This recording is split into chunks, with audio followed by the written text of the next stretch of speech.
Classificação indicativa. Livre para todos os públicos.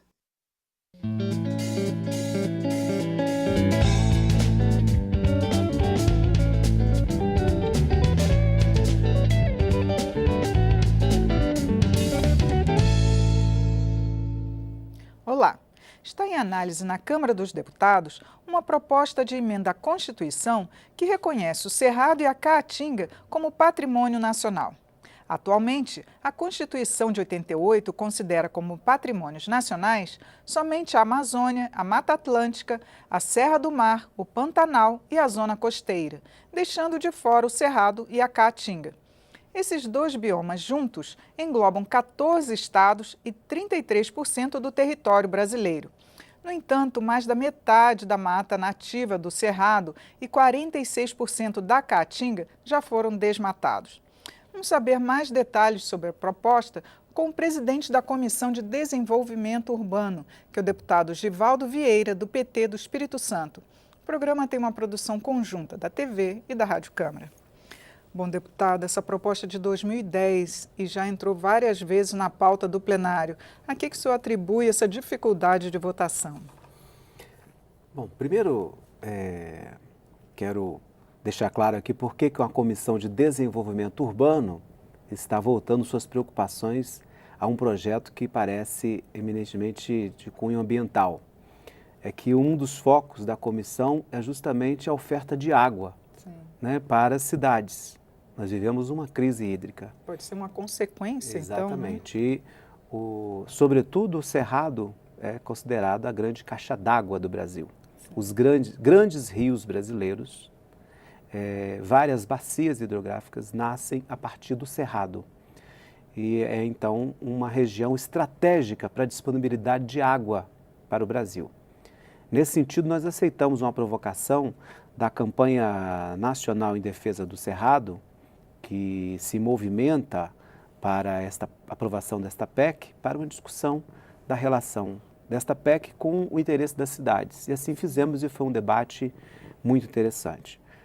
O que acontece aqui na Câmara é que nós vivemos um antagonismo entre a bancada que representa o agronegócio, né, com as propostas e a bancada que representa os interesses ambientais, de preservação ambiental. E hoje, infelizmente, estamos num momento em que se avançam muito as propostas ligadas à ampliação da fronteira chamada fronteira agrícola, né, no sentido de ter mais área disponível para o plantio. E isso muitas vezes se dá em agressão a áreas de preservação ambiental. Então, acho que não foi a votação efetivamente, embora tenha entrado na pauta já por 14 vezes, né? Inclusive perdemos uma grande oportunidade na última semana, na semana que se dedica ao meio ambiente no mundo inteiro, onde a Câmara poderia ter aprovado esta medida, talvez até de forma harmônica aqui na casa. Então, infelizmente, há esta resistência da bancada ligada ao agronegócio, porque vê em cada lei que trata da preservação ambiental como se fosse um obstáculo à produção agrícola. Inclusive, a produção agrícola é uma das maiores consumidoras de água, né? Prejudicando, no caso, as cidades, vindo a prejudicar as cidades, né? Exatamente. Para a produção de alimentos, há grande consumo de água. E nós precisamos buscar um equilíbrio. Nós precisamos dos alimentos. Não podemos abrir mão da produção de alimentos. Essa produção de alimentos precisa ser cada vez mais equilibrada com a sustentabilidade ambiental. Precisa de métodos, né, de tecnologias que sejam mais eficientes no sentido de ter um produto agrícola que dependa cada vez de menor quantidade de água e que utilize equipamentos e tecnologias cada vez mais eficientes. Até para evitar um processo de desertificação, que é o que está ocorrendo nessas regiões da Caatinga e do Cerrado. Né? Exatamente. Nós temos, então, esses dois biomas, são muito estratégicos para o país, cobrem uma grande região da nossa pátria e não são reconhecidos como um patrimônio, assim como o bioma da Amazônia é reconhecido. Por que eles ainda não estavam incluídos até hoje? Olha, Na mesma talvez, época, né, que se reconheceram é, Mata Atlântica, né, Amazônia. talvez pelo mesmo motivo que tem dificuldade em prosperar agora, porque é justamente na região do Cerrado onde se tem uma grande produção de grãos, né? Sim. Pela Soja, né? Exatamente. Então, que se estendeu também para muitas regiões do Nordeste. Talvez esteja aí também essa dificuldade originária se mantenha agora. E também a pecuária, né? Exatamente. No caso da Caatinga, nós estamos falando do único bioma 100% brasileiro. E só existe no Brasil esse bioma da Caatinga. Então, mais do que justo que se reconheça como um patrimônio natural brasileiro este. E o Cerrado, como te disse, é onde focamos o interesse da comissão, é considerada por diversos estudos a grande caixa d'água do Brasil, porque Você foi relator até da comissão da crise relator hídrica, da crise né? hídrica e agora dentro da comissão de desenvolvimento urbano, um dos eixos que nós tratamos, que é o saneamento, tem uma preocupação especial com a crise de abastecimento de água nas cidades. Cada vez mais cidades estão submetidas a esse processo de um revezamento no abastecimento de água, né, para que se mantenha algum fluxo de água. Muitas cidades pequenas cidades no Brasil, estão sendo abastecidas com caminhões-pipa, né? A realidade é essa que só tínhamos notícia tempos antes em determinadas regiões do Nordeste, hoje virou uma realidade que se espalha pelo Brasil e a preocupação é muito grande com essa disponibilidade de água. O Cerrado tem um papel fundamental nesta água que vai se destinar a muitas cidades aqui. Não só do Brasil, mas na América Latina, né? Porque a Argentina também, parece Paraguai também, recebe água de rios que nascem nessa região aqui do Cerrado. Exatamente. Né? Pensar na preservação do Cerrado também, ser solidário com outros países aqui do nosso continente. Que propostas poderiam correr em paralelo, digamos assim, para tentar evitar essa desertificação que está ocorrendo, né? Esse percentual tão grande que está sendo desmatado nesses biomas, além desse? Olha, a PEC é um passo importante, mas ela não tem o caráter efetivo de fazer esta proteção, né, imediata. Sim. Isso deve ser feito pelas demais legislações que já existem e por uma fiscalização rigorosa, né, dos organismos ambientais que têm esse papel da fiscalização, os organismos governamentais. Por um lado, devem agir, por outro, a própria sociedade deve estar consciente da importância desse tipo de bioma, dessa vegetação presente, que como não chega a ser uma vegetação de grande porte, há uma percepção equivocada de que seja uma vegetação de menor importância.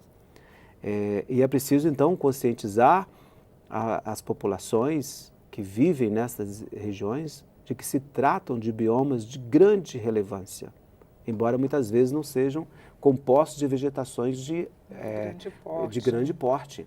As pessoas se sensibilizam muito, por exemplo, quando se tem aquela imagem da floresta amazônica com as grandes árvores, né? Se sensibilizam quando veem árvores daquele tipo sendo derrubadas. Mas esta vegetação, embora de menor porte, ela tem uma grande importância para esse bioma, né? Mata ciliar, né? Dessas nascentes todas, né? Exatamente, porque é própria daquela região. E é justamente uma região, no caso do Cerrado, que é grande produtora e reservatória de água, que acaba nutrindo grandes rios do Brasil que percorrem as outras regiões e outros estados que não têm este bioma. Inclusive, tem uma proposta de um monitoramento por satélite desses biomas, que está em tramitação aqui na Câmara também. Você acha que seria essa uma saída? Ou seria algo muito caro, digamos assim, para poder ser mantido? Nós precisamos usar a tecnologia, né, para verificar rapidamente onde há avanço não regular, né, não autorizado, não licenciado sobre a vegetação que deve ser preservada. Isso precisamos evitar porque existem grandes áreas que não têm uma presença efetiva, uma fiscalização humana inviável, né, apenas. Então é preciso usar a tecnologia, e essa tecnologia via satélite é usada hoje, mas de forma muito incipiente, e é preciso realmente que ela seja usada de forma intensa, né, para que a gente evite qualquer tipo de avanço não regular, não legal, não regulamentado, né, não fiscalizado, não autorizado sobre essas regiões que são preservadas. E também um cuidado especial com as populações tradicionais que vivem nessas regiões, né? Nós temos populações quilombolas, nós temos populações tradicionais indígenas e outras, temos tradições que remontam a muitos anos no extrativismo, né, sustentável dessas populações. É preciso ter um cuidado para que essa preservação seja feita de forma sustentável com essas populações e com a produção agrícola que não pode ser hostilizada. O agronegócio gera alimentos, nós precisamos equilibrar para que no futuro a gente tenha tanto os alimentos sendo produzidos, quanto a terra protegida e gerando as condições para a nossa vida e para os próprios alimentos que eles vão precisar de água para ser produzidos. Com certeza. Deputado, muito obrigado por seus esclarecimentos aqui no programa. Eu agradeço, vamos continuar sensibilizando os líderes para que esta PEC seja efetivamente submetida ao plenário e nós esperamos que seja aprovada para marcar esse reconhecimento do nosso país quanto a esses dois biomas tão importantes. Eu conversei sobre a proposta de emenda à Constituição que reconhece o Cerrado e a Caatinga como patrimônio nacional. Foi com o presidente da Comissão de Desenvolvimento Urbano, o deputado Givaldo Vieira, do PT do Espírito Santo. Assista a esta e outras edições em nosso site, no câmara.leg.br/palavra aberta. Eu sou Regina Assunção, agradeço a sua audiência. Até a próxima.